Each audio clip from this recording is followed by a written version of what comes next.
ನಾನು ಇಲ್ಲೊಂದು ಕಡೆ ಬಂದಿದ್ದೀನಿ. ಎಷ್ಟು ಮಳೆ ಬರ್ತಾ ಇದೆ ಅಂದರೆ ಹೇಳೋಕ್ಕೆ ಆಗಲ್ಲ, ಅಷ್ಟು ಮಳೆ ಬರ್ತಾ ಇದೆ.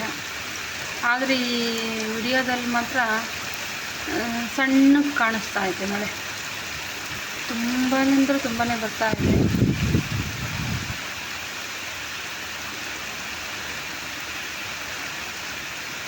ಇಲ್ಲಿಂದ ಈಗ ನಾನು ಹೆಂಗೆ ಹೊರಡ್ಬೇಕಂತ ಗೊತ್ತಾಗ್ತಾ ಇಲ್ಲ, ಕಷ್ಟ ಅನ್ನಿಸ್ತಾ ಐತೆ. ನೋಡೋಣ ಇನ್ನು ಎಷ್ಟೊತ್ತು ಬರುತ್ತೆ ಅಂತ. ಈಗ ಮಧ್ಯಾಹ್ನ 1:15 ಟೈಮು.